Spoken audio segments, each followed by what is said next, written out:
Namna nzuri ya kuwa na vyanzo vingi vya mapato. Namna nzuri ya kuwa na vyanzo vingi vya mapato.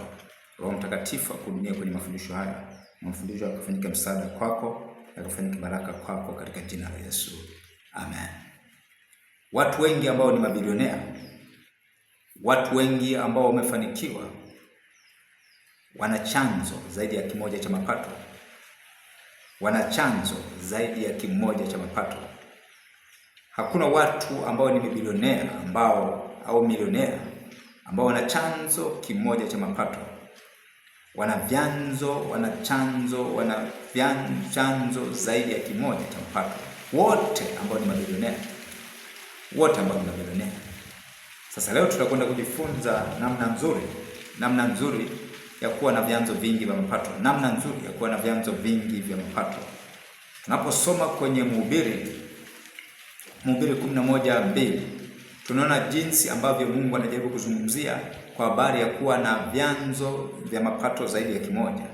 Mhubiri 11:2, tunaangalia jinsi ambavyo Mungu maandiko anajaribu kuzungumza kwa habari ya kuwa na chanzo cha mapato, vyanzo vingi vya mapato.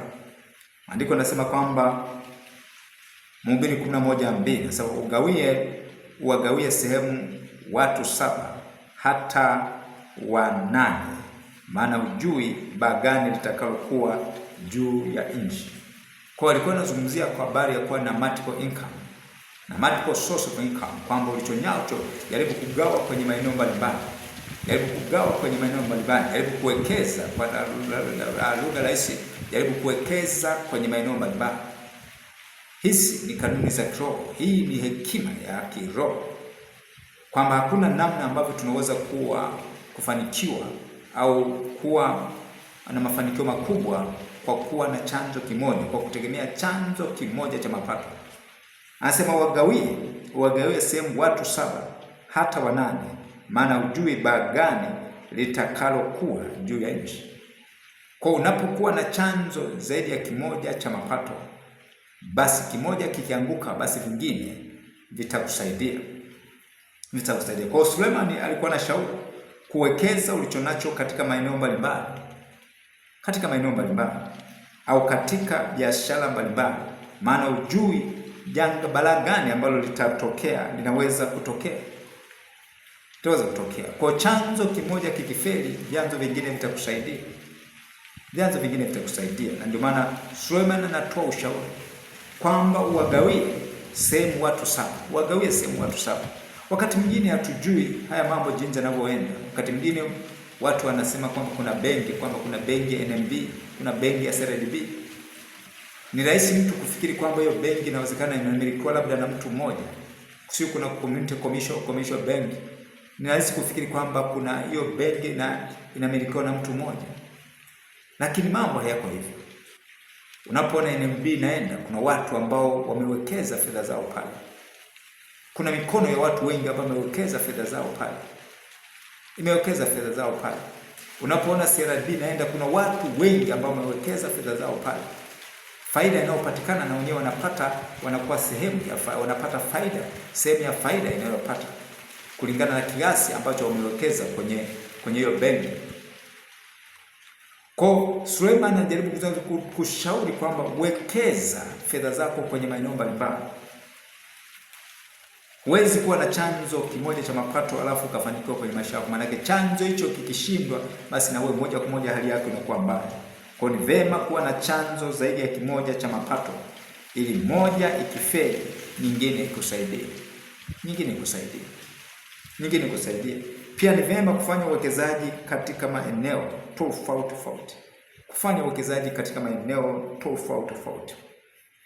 tofauti. Kwa tunataka kuangalia ni namna gani nzuri ya kuwa na vyanzo vingi vya mapato. Kwa sababu hakuna namna ambapo utakuwa salama kiuchumi ukiwa na chanzo kimoja cha mapato. Hautakuwa salama kiuchumi. Yamkini wewe ni mfanyakazi, wewe tegemeo lako ni mshahara tu, hauko salama. Ukitumbuliwa sasa hivi utaishije?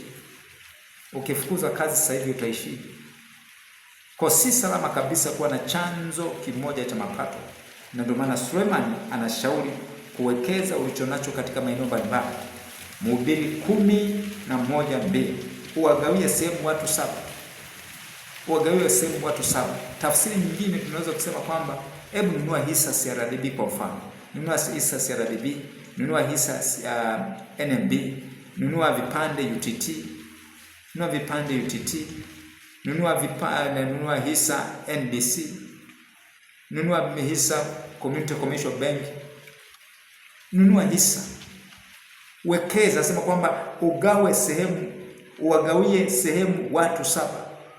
Mgawie NMB, nunua hisa NMB, mgawie CRDB, nunua hisa, mgawie UTT, nunua vipande UTT, nunua vipande UTT. Kwa tuangalie ni namna gani sasa tunaweza kuwa na vyanzo, namna nzuri ya kuwa na vyanzo vingi vya mapato, namna nzuri ya kuwa na vyanzo vingi vya mapato.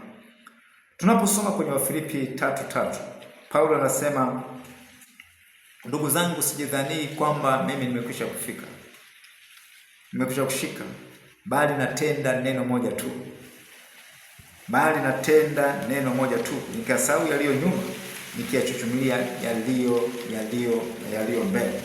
Kwa hivyo kupitia hii Wafilipi 3:13 kuna jambo ambalo tunaweza kujifunza. Hivyo kujenga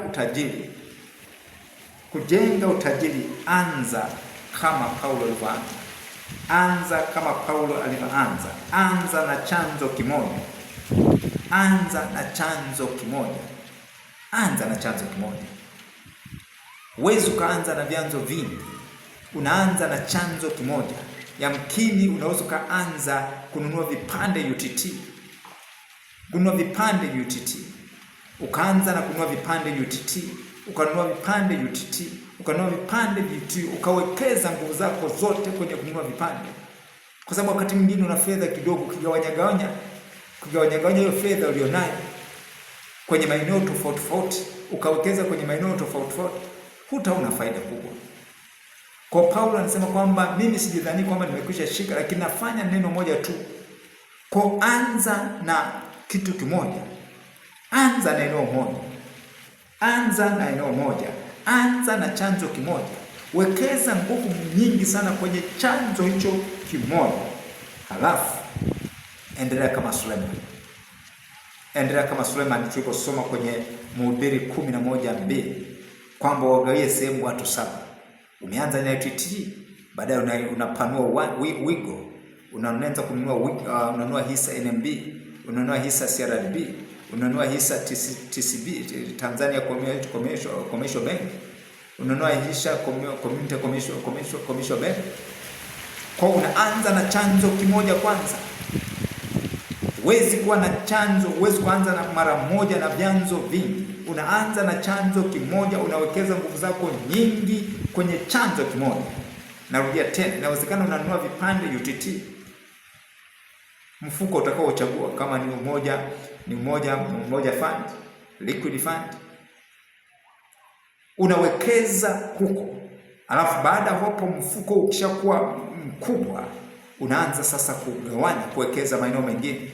Unaanza kununua hisa maeneo mengine, unaanza kuwekeza maeneo mengine. Kwa anza na chanzo kimoja, alafu baada hapo anza kuwekeza kwenye maeneo mengine. Anza na chanzo kimoja ambao tunajua kabisa hapa ninapopelekea.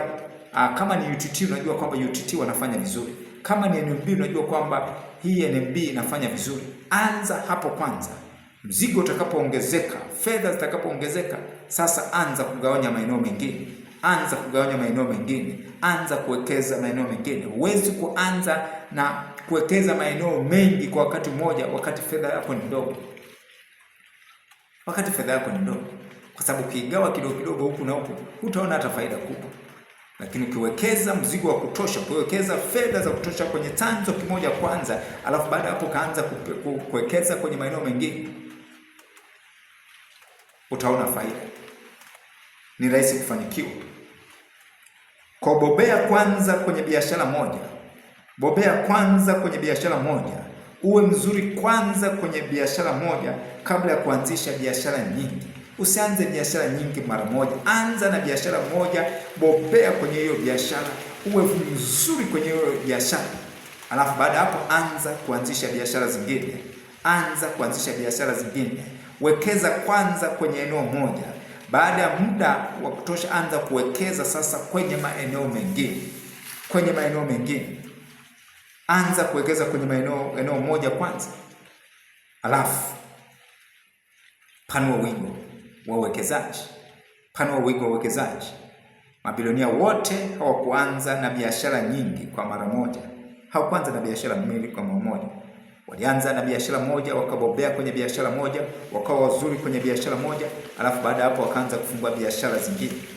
Kuanza na chanzo kimoja, anza kuwekeza eneo moja, alafu baada hapo panua wigo wa uwekezaji.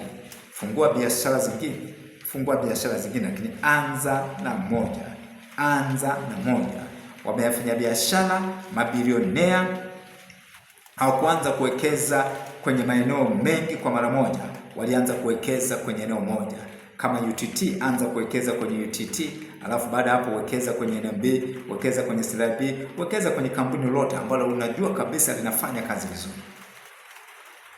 Biashara unayoanza nayo ni kama shina ambalo baadaye litakuwa na matawi. Itakuwa na matawi. Kuanza na biashara moja, bobea, imarishe biashara, alafu hiyo biashara izae matawi. Anza na uwekezaji mmoja, alafu baada hapo wekeza kwenye maeneo mengine. Mungu akubariki sana kwa kusikiliza mafundisho haya. Kumbuka tulikuwa tunajifunza namna ya kuwa na vyanzo vingi vya mapato. Elekeza nguvu zako nyingi kwenye shina, alafu baadaye matawi yataota yenyewe. Matawi yataota yenyewe. Matawi yataota wenyewe. Anza na biashara moja, anza kuwekeza eneo moja.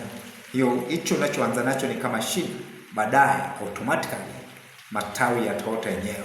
Matawi yatajitokeza yenyewe. Utashangaa unaanza kufungua biashara ya pili, biashara ya tatu, unashangaa tayari fedha nyingine unaanza kuwekeza huku, unaanza kuwekeza huku, unaanza kuwekeza huku. Kwa hiyo biashara yako ya kwanza ni msingi wa biashara nyingine utakazoanzisha baadaye. Uwekezaji wako wa kwanza ni msingi wa uwekezaji mwingine utakaofuata baadaye. Mungu akubariki na akupe hekima katika kuanzisha vyanzo vingi vya mapato katika jina la Yesu Kristo wa Nazareti aliye hai. Mungu anakubariki kusikiliza mafundisho haya. Usisahau kusubscribe ili uendelee kupata mafundisho yote ambayo ninaposti kwenye channel yangu ya YouTube, lakini pia usisahau kushare, usisahau comment, unaweza kulike pia. Mungu akubariki katika jina la Yesu Kristo wa Nazareti hai. Na neema ya kuwa na vyanzo vingi vya mapato, hiyo neema na iwe juu yako. Hekima ya kuwa na vyanzo vingi vya mapato, hiyo hekima na iwe juu yako katika jina la Yesu Kristo wa Nazareti hai. Amen.